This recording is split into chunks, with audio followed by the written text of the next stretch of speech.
Hi everyone, I'm here with Dr. Benjamin and we are in MaTOS GU Edition 2025. So I know that Benjamin, you were the only one in the session 4. What would you tell the audience about your background, your experience, everything related to it? Yeah, so it's so wonderful to be here with you today. I'm glad we have this chance to sit down and visit. I'm like many people here, I'm a genitourinary oncologist. My particular focus is on kidney cancers and prostate cancers. I'm an associate professor at the Huntsman Cancer Center at the University of Utah. So glad to be here and talking about all of these diseases. Such a wonderful format. Yeah, so for all your colleagues that were not able to come, do you have any insights about your presentation that you want to share with them? Yeah, so the topic that I was talking about and bringing up, hopefully prompting some good discussions here, is about the future of PARP inhibitor therapy, right? So far, all of the, at least big studies that we have done, the registrational studies, have been in patients with metastatic castration-resistant prostate cancer. So what I was really trying to do is focus the discussion a little bit more, sort of forward-thinking on how will some of the ongoing studies impact our patients with metastatic hormone-sensitive prostate cancer? And something that we've become interested in with some pilot phase 2 clinical trials is, does this have a role in patients with localized prostate cancer?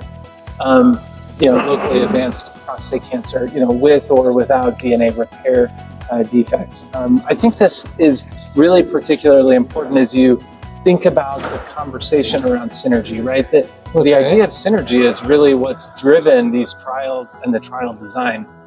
Whether you're talking about the registrational studies that have already reported out, like PROPEL, CALIPRO-2, et cetera, in the castration-resistant disease, or you're talking about the ones that are ongoing, not reported yet, like CALIPRO-3 or Amplitude or even PARP in the metastatic hormone-sensitive setting, right? So is there true synergy between the androgen receptor axis and PARP inhibition?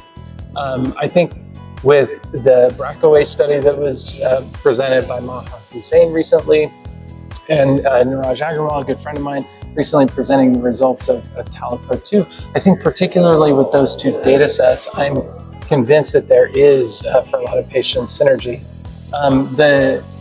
But even though there's synergy, not all synergy is equal, right? So some of these mutations, molecularly driven diseases are more sensitive than others, right? So if you look at the magnitude of the clinical benefit with patients that have, say, like a BRCA2 mutation, it's pretty dramatic.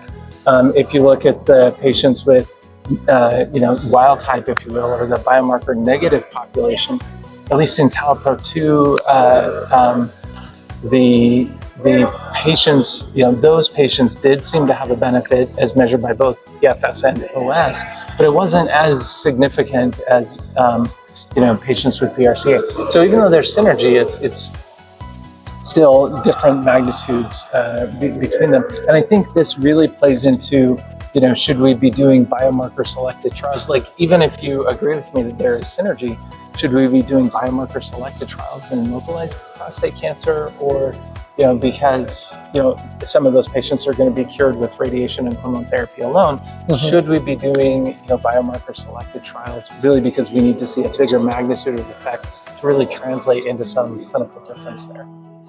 Okay. So that's what we talked a lot about is using this data from CRPC to think forward about how do we sequence, or pick therapies for patients in the metastatic hormone-sensitive space where we are in doublets or triplets. And then in the localized disease setting, how would we envision clinical trials in that space? Okay, yeah, so, that sounds fantastic.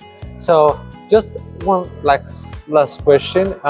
Since I know that a lot of your colleagues were not able to come, what would you tell them, to come the next year? Yeah, that's a wonderful question. So meetings like this, I think, are fairly unique in their setup or makeup, right? So nobody here is presenting any new data, right? So everything we talk about is data that's already out there.